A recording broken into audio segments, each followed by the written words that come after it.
మనీషా గారు నమస్కారం అండి. నమస్కారం అండి శ్రీలక్ష్మి గారు. మనీషా గారు భోగి గురించి చాలా చక్కటి విషయాలు చెప్పారు. ఈనాటి ఆడపిల్లలు వాళ్ళ పిల్లలకి ఎలా భోగి పళ్ళు పోయాలి అన్నది చాలా వివరంగా చెప్పారు. పోసేస్తూ ఉంటారు, తెలిసి తెలియక ఎట్లా చేయాలో తెలియక పొయ్యాలి కదా అని పోస్తూ ఉంటారు. చాలా వివరంగా ఇచ్చి చెప్పారు, చాలా సంతోషం అండి. సంక్రాంతిలో కూడా ఇంకా కొన్ని మంచి మంచి పాయింట్స్ అయినా ఉంటే చెప్తారా? తప్పకుండానండి. సంక్రాంతి ఆ రోజు ఏంటంటే పొద్దున్నే చక్కగా భోగి రోజు భోగి స్నానం అయిపోయింది. సంక్రాంతి నాడు మళ్ళీ ఏమి తల స్నానం చేయక్కర్లేదండి. ఆ రోజు మామూలు స్నానము అదంతా అయిపోయాక ఇంటి ముందు మళ్ళా ముగ్గులు పెట్టుకుంటారు. ఇక్కడ గొబ్బెమ్మలు పెట్టక్కర్లే. భోగి నాడు పెట్టిన గొబ్బెమ్మలు కూడా అవి పిడకలుగా చేసి వాడరండి, తొక్కేయడం అంటారు. తొక్కేయడం అంటే ఏంటంటే ఈ భోగి క్రితం రోజు దాకా పెట్టుకున్న గొబ్బెమ్మలన్నీ కూడా పిడకలుగా చేసి భోగి నాడు కొన్ని ఆ పిడకలు భోగి మంటల్లో వేస్తావా, ఇంకొన్ని రథసప్తమికి దాచుకుంటాం. అయితే ఈ సంక్రాంతి నుండి ఇంకా గొబ్బెమ్మలు పెట్టక్కర్లేదు. ఇష్టం ఉన్న వాళ్ళు పెట్టుకుంటారు, కానీ వీటిని వాడరు. ఈ పిడకలుగా చేసి ఇంట్లోకి వాడుకోవడం కానీ లేదా సంది గొబ్బెమ్మలు పెట్టిన తర్వాత ఎవరు అంతగా పెట్టరు, అక్కడితో ఆపేస్తారు అసలు మామూలుగాను. లేదా భోగి మంటలలో వేసేసుకున్నాక కొన్ని రథసప్తమి పెట్టేసేస్తాక గొబ్బెమ్మల వైపు రా. కొంతమంది సరదా కొద్ది పెట్టుకున్న సంక్రాంతి నాడు కూడా ఉండాలి, వాటి చక్కగా పూజ చేయాలి, వాడేవి కాదు అది అలా అన్నమాట. అయితే చాలా మంది అసలు పెట్టరు. కానీ ముగ్గుల విశిష్టత చాలా ఉంటుందండి. సంక్రాంతి అంటే ముగ్గులు చాలా చాలా ముఖ్యం అనమాట. చుక్కల ముగ్గులు ఉంటాయి, గీతల ముగ్గులు ఉంటాయి, డిజైన్ ముగ్గులు కూడా వస్తున్నాయి చక్కగాను. ఇవేంటంటే చదువుకోకపోయినా కూడా ఆ రోజుల్లో మహిళలు ఆ ముగ్గుల్ని కలుపుతాము, ఆ లెక్క పెట్టి చేయడమైనా అంత చక్కటి ఒక అద్భుతమైన కళ అండి ఇది. రంగవల్లి మన భారతీయ సంస్కృతి అద్భుతమైన కళ ఇది. ముగ్గులు కూడానండి అందరూ వేయలేరు, దానికి చాలా నేర్పు కావాలి. ఆ చుక్కలు లెక్క పెట్టాక అక్కడెక్కడా కూడా మళ్ళీ కన్ఫ్యూజన్ రాకుండా చూసుకుంటూ నుంచి ఏ చుక్క వరకు తీసుకెళ్ళాలి, ఎటు మలుపు తిరగాలి అని. అది కూడా పెద్ద ఆడపడుచుకండి 80 సంవత్సరాలండి. ఈ రోజుకి వాకిలి ఎంత పెద్దగా ఉందో అంత పెద్ద ముగ్గులు అన్ని పెట్టాలు వేసి కలుపుతూ ఉంటారు. ఆమె అసలు 80 ఏళ్ళు వచ్చినా అంత ఒంగోని అంత పెద్ద ముగ్గులు ఎలా వేస్తారు అన్నది నాకైతే ఒక పజిల్ లాగా అనిపిస్తుందండి. ఇంటి ముందు ముగ్గు ఉండడం అన్నది చాలా శుభప్రదం అండి. మామిడి తోరణాలు, చక్కగా ఈ ముగ్గులు, ఇవన్నీ కూడా ఏంటంటే ఆ ఇంటి ఆవరణలోకి మనం వెళ్తుంటేనే చాలు మనకే ఎంతో సంతోషం అనిపిస్తుంది. గృహలక్ష్మి ఎంతో అందంగా ఉంటుంది. గృహలక్ష్మికి ఆ ఇంట్లో లక్ష్మి తాండవం చేస్తుందా? అందుకనే కదండి లక్ష్మీదేవి అందరిళ్ళకి రావాలన్నా రాదు. ముగ్గు ఉండి చక్కగా పసుపు గడపలు, మామిడి తోరణాలు ఇలా ఉన్న ఇళ్లలోకి అయితే లక్ష్మీదేవి పరుగున వచ్చేస్తుంది అసలు. ఖచ్చితంగా నిజంగానేనండి. అంటే ఇంకొకళ్ళండి అందరూ సొంత ఇల్లు ఉండి అందరూ కాదు, ఇవాళ రేపు అపార్ట్మెంట్ కల్చర్ వచ్చింది, అక్కడ కూడా చిన్న ముగ్గు వేస్తున్నారండి. దీపాలు అటు ఇటు పెట్టుకోవచ్చు, పూల తోరణాలు కట్టుకోవచ్చు, ఏది వదలట్లే, అన్ని చక్కగా పాటించుకుంటున్నారు వాళ్ళు, అన్ని చక్కగా చేసుకోగలుగుతారు. ఈ కాలంలో చాలా చేస్తున్నారండి అపార్ట్మెంట్లో. మెల్లిగానండి మన సాంప్రదాయాలు అన్ని కూడా మళ్ళా పునరుద్ధరింపబడ్డాయి, అన్ని మళ్ళా తిరిగి వస్తున్నాయి. మనుషులు అందరూ కూడా ఇష్టపడుతున్నారు. గుండ్రంగా ఉంటుంది అంటారు, మనం ఎటు వెళ్ళినా గుండ్రంగానే రావాలి. మన సనాతన ధర్మం మనం వదులుకోలేము, అది మనని వదలదు. మనం ధర్మో రక్షిత అంతే, అది మళ్ళా అంతా వస్తుందండి. సనాతన ధర్మం అంతా వస్తుంది మళ్ళాను చక్కగా. చాలా సంతోషం. అయితే ఈ సంక్రాంతి రోజు ఈ ముగ్గులు అవన్నీ పెట్టుకున్నాక చక్కగా అంతా కొత్త బట్టలు వేసుకొని పిండి వంటలు చాలా చేస్తారు. ఇప్పుడు కొత్త బియ్యం కదండి వచ్చేది, అంటే కొత్త బియ్యాన్ని ఆ బియ్యం అన్నంగానే వండేసేస్తే డైజెస్ట్ అవ్వడం కష్టం, జీర్ణం అవ్వడం కష్టం. అందుకని దానిలో బెల్లం కలిపి, పెసరపప్పు కలిపి, పప్పు ధాన్యాలు కూడా ఈ కాలంలోనే పండుతాయి. చెరుకు ముక్కలైనా నువ్వులు పండుతాయి బాగా.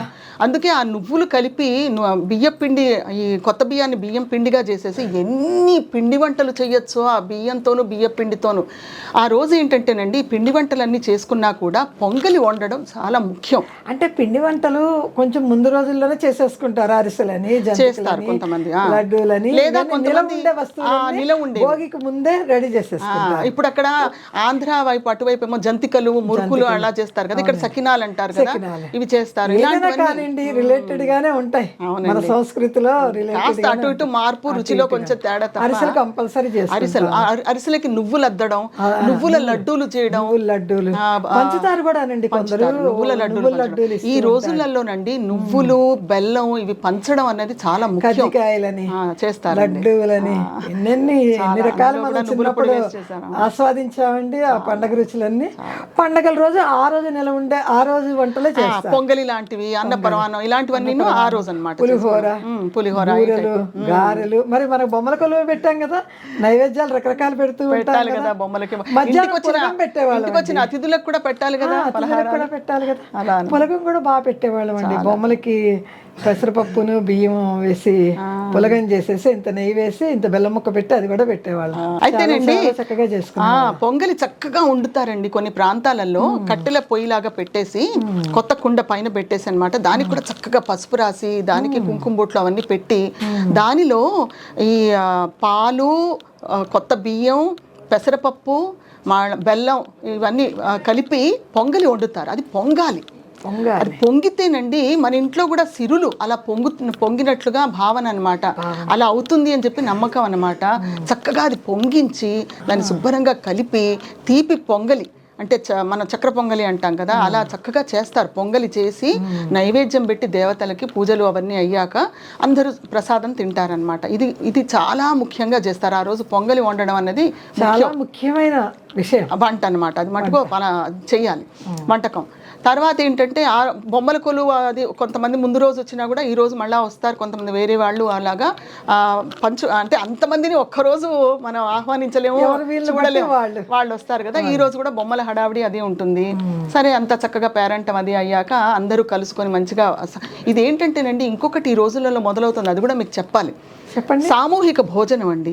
చక్కగా బంధువులను పిలుచుకుంటున్నారు. అసలు ఇంటి వాళ్ళేనండి. ఒకప్పుడు మధ్యలో కొంతకాలం పాటు విన్నాం ఇదేంటంటేనండి ఎవరికి వాళ్ళు వెళ్ళిపోయి టీవీ చూస్తూ తినడము అలా ఏవో కొన్ని జరిగాయి. ఇప్పుడు అలా కాదు, అందరూ కూడా చాలా పట్టుదలగా ఉన్నారు. ఏంటంటే తల్లిదండ్రులు వాళ్ళు ఇది నియమంలాగా పెట్టి పిల్లలకి చెప్తున్నారనమాట. టీవీ చూడడం లేదు, అవన్నీ లేదు, ఇది సామూహికంగా మనం కలిసి భోజనం చేయాల్సిన సమయం అని చెప్పేసి. ముఖ్యంగా పండగల్లోనండి అందరూ ఎన్ని పనులున్నా ఏమైనా కూడా ఆ భోజనాల సమయానికి మటుకు అందరూ కలిసి కూర్చొని చక్కగా కబుర్లు చెప్పుకుంటూ ఆ పిండి వంటలు ఎలా ఉన్నాయి వాటి రుచిని ఆస్వాదిస్తూ వాటి గురించి మాట్లాడుకుంటూ చక్కగా వాళ్ళ కబుర్లన్నీ చెప్పుకుంటూ కలిసి భోజనం చేస్తున్నారు. అలా అన్ని సరదా కబుర్లు చెప్పుకుంటూ చక్కగా భోజనం చేయడం, ఇదన్నీ మంచిగా వేడుకండి. ఇదంతా కూడా ఏంటంటే 10 మంది కలవడం, అందరం కలిసి కబుర్లు చెప్పుకోవడం, ఇవన్నీ కూడా చాలా ఆనందాన్ని ఇస్తాయి. నిలుపుకుంటూ అది కూడా చాలా ఇంపార్టెంట్. బంధాలు ఇవన్నీ నిలుపుకుంటూ. అవునండి, అందుకనే పెద్దలు ఇలా ఏర్పాటు చేశారేమోనండి. నిజమే, ఎవరికి వారే ఏమైనా తీరే అయిపోతే ఏమిటండి. అదే కదా. ఇంకొకటి ఏంటంటే ఇక్కడ చెప్పాలి, సంక్రాంతి రోజు అండి ఇది పితృదేవతలకి కూడా తర్పణాలు వదులుతారు. ఈ భోజనాలు చేసే ముందరైనా ఏమి తినకుండా పొద్దున్నుంచి పూజలు అవన్నీ అయిపోయాక అపర్ణాహం వేళ పెద్దలకి, దీన్ని పెద్దల పండగ అని కూడా అంటారు. పెద్ద పండగ అంటారు. ఎందుకంటే మొత్తం ఆ పండగలన్నిట్లలోకి ఇది ముందుగా వచ్చే పండగ అన్నట్టుగా పెద్ద పండగ అంటారు. అంతేకాకుండా పెద్దల పండగ అని కూడా ఒకటి పేరు ఉందన్నమాట. ఏంటంటేనండి పెద్దలకి ఉత్తరాయణం స్వర్గ ద్వారం తెరుచుకున్నప్పుడు వాళ్ళకి కూడా మోక్షం అందాలి అని చెప్పి మనం వాళ్ళని తలుచుకుంటూ నల్ల నువ్వులు నీళ్లు తర్పణాలు వదులుతారనమాట. ఇది చాలా ముఖ్యం అండి. అపర్ణాహం వేళ చేసి బ్రాహ్మణులు అలా వదిలినా మామూలు ఇతర కులాల్లో పెద్దల ఫోటోలు అవి పెట్టి వాళ్ళకి పూలదండలు పువ్వులు ఇవన్నీ పెట్టి కొత్త బట్టలు పెట్టి తలుచుకోవాలి, వాళ్ళకి నమస్కరించాలి. వాళ్ళ వల్లే కదండి మనం ఇవాళ ఇలా ఉన్నాం కదా.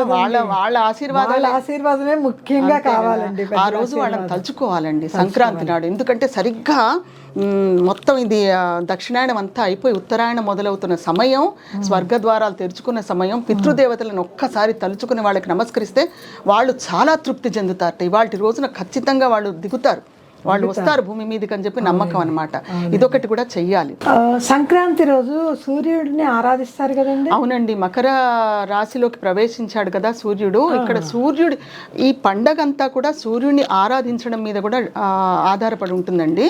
సూర్యుడి ఆరాధనకి అంటే మనం సూర్యుడి గాయత్రి శ్లోకాలు ఆయనే కదా. హోమాలు చేస్తారండి ఈ రోజు. హోమాలు కూడా చేస్తారు, గుళ్ళకెళ్ళి దేవుళ్ళని దర్శించుకుంటారు. అంత ఎందుకండి, మన హైదరాబాద్లో తిరుమలగిరి సూర్యాలయంలో ఎంత పెద్ద పెద్ద హోమాలు జరుగుతాయండి. ఆ రోజంతా కన్నుల వైకుంఠంగా ఉంటుంది. సూర్యుడు ఇక్కడికి దిగి వచ్చాడా అన్నట్టుగా ఉంటుందండి తిరుమలగిరి సూర్య దేవాలయంలో. అరసవెల్లి అన్నీ కూడా జరుగుతూ ఉంటాయి, అద్భుతంగా జరుగుతూ ఉంటాయి. నిజమే. మనకి అతి దగ్గర ప్రాంతంలో మనం ఏంటంటే పంచాయతనలో కూడా సూర్యుడిని పెట్టుకుంటాం కదండి. అవునండి. అయితే ఆ సూర్యుడికి కూడా ఆ రోజున ప్రత్యేకంగా ఈ పొంగలి నైవేద్యం పెట్టడము అవన్నీ కూడా సూర్యుడికి శ్లోకాలు చదివి జపాకుసుమ సంకాసం ఆయన ఆరాధించి ఆయన ఆరాధించి నైవేద్యం పెట్టడము అవన్నీ కూడా ఎలాగూ చేస్తారు పొద్దున్నలన్నమాట. సరే, ఈ హోమాలు వీటన్నిటికీ కూడా వాళ్ళు వెళ్ళడం, దండం పెట్టుకోవడం, గుళ్ళకెళ్ళి దేవుళ్ళకి దండం పెట్టుకోవడం ఇలాంటివన్నీ కూడా పండగ రోజున చేస్తారు. పిల్లలు తెల్లారేపాటికి డాబా ఎక్కేస్తారు. అంతే. వీళ్ళది ఏంటంటేనండి గాలిపటాల పండగ అని కూడా అంటారు దీన్ని. గాలిపటాలకి ఒక కారణం ఉందండి. ఏంటంటే ఆ గాలిపటాలు ఎగరేయడానికి ఒక కారణం ఉంది. ఏంటంటే ఈ సమయంలో D3 విటమిన్ సాక్షాత్తు సూర్యుడి కిరణాల నుంచి మనకి అందుతుంది. అయితే పిల్లలకి ఊరికినే వెళ్ళి అలా ఆరు బయట నుంచో నాయన లేకపోతే D3 విటమిన్ తెచ్చుకో ఇలా అంటే పిల్లలు ఏమీ వినిపించుకోరు. ఈ గాలిపటాల సాంప్రదాయం చాలా ఏళ్ల క్రితమే మొదలైందండి. పురాతన సమయం నుంచి. అక్కడి నుంచి ఏంటంటే పిల్లలంతా కూడా చక్కగా పైకి డాబాల మీదకి వెళ్ళి ఆరు బయట కాస్త చిరు ఎండ ఉంటుంది కదా, ఆ సమయంలో గాలిపటాలు ఎగరేస్తూ తల పైకి ఎత్తి మామూలుగా తీస్తున్నప్పుడు గాలి పీల్చడము, ఆ D3 సూర్యకిరణాల ద్వారా అందడము, కాస్మిక్ ఎనర్జీ అంటాం కదా, అది అందడము, ఇది సాక్షాత్తు నిజంగా అలా జరుగుతుంది. కాబట్టి గాలిపటాలు ఎగరడం అనేది ఆట మాత్రమే కాదండి, ఆరోగ్యానికి కూడా ఇది చాలా చాలా ముఖ్యమైనది. పిల్లలు స్నానం అవగానే దేవుడికి దండం పెట్టేసుకొని గబగబా ప్రసాదాలు తినేసి గాలిపటాలు తీసుకొని పైకి వెళ్ళిపోతారు. వాళ్ళకి అదో వేడుక, వాళ్ళు చాలా కేకలు, వాళ్ళ ఏదో ఒక గాలిపటం తెగిందంటే డీజిల్ లాంటి ఏవో బాక్సులు పెట్టేసుకుంటున్నారు. చేయనివ్వండి, పర్వాలే, వాళ్ళ సరదా, వాళ్ళ వేడుక. కానీ వాళ్ళు పైకి వెళ్ళే గాలిపటాలు ఎగరేస్తే చాలు, తెలియకుండా ఆరోగ్యం వచ్చేస్తుంది. తెలియకుండా ఆరోగ్యం. అంతేనండి. అదొకటి ఉంటుందా. ఇంకొకటి సంక్రాంతి పండుగలో ఏంటంటే కొత్త అల్లుళ్ళని పిలుస్తారు ఇంటికి. అవునండి. కొత్తగా పెళ్ళైన దంపతులను అనమాట, కూతురు అల్లుడిని పిలిచి ఇంటికి వాళ్ళకి చక్కగా కొత్త బట్టలు పెట్టి వారితో కలిసి వేడుక చేసుకుంటారు. ఇది చాలా కొత్త అల్లుడికి మంచి లాంఛనాలు ఇచ్చి, ఘనమైన లాంఛనాలు ఇచ్చి ఆనందిస్తారు చక్కగా. ఏ పండక్కి పిలిచినా పిలవకపోయినా సంక్రాంతి పండక్కి మటుకు తప్పకుండా కొత్త అల్లుళ్ళని పిలిచి బట్టలు పెట్టే సాంప్రదాయం మనకు ఉందండి. సనాతన ఎప్పటి నుంచో ఉంది ఇది. అల్లుడు వచ్చి చాలా సంవత్సరాలైనా కూడా అదే విధంగా కొత్తగా పెళ్ళైనట్టు ఆహ్వానించి అల్లుడికి చేసే మర్యాద చక్కగా ఇచ్చి చక్కగాను లాంఛనాలు అవన్నీ ఇచ్చి కూతురు కూడా సంతోషంగా వెళ్ళేటట్టుగానే చూసుకుంటాం. సంక్రాంతి లక్ష్మి అంటే కూతురే కదా. అంతే కదండి, ఇంటి ఆడపడుచు కదా. అందుకని అనమాట. ఇవన్నీ కూడా సంక్రాంతి పండుగ విశిష్టతలండి. చాలా చాలా చక్కగా చెప్పారండి. ముందు సంక్రాంతికి అమ్మాయి అల్లుడు వస్తున్నారంటే అందరూ పరమానందం పొందుతారు కదండి తల్లిదండ్రులు. పిల్లలకేమో గాలిపటాలు ఇచ్చామంటే వాళ్ళ కేరింతలకి అది ఎంతో ఆనందకరమైంది. వాళ్ళు అద్భుతంగా గాలిపటాలు ఎగరేసుకుంటూ ఆ సూర్యుడు కిరణాలను ఆస్వాదించుకుంటూ, తెలియకుండానే ఆస్వాదించుకుంటూ ఉంటారు. చాలా చక్కటి విషయాలు చెప్పారండి. నమస్తే. ధన్యవాదాలండి.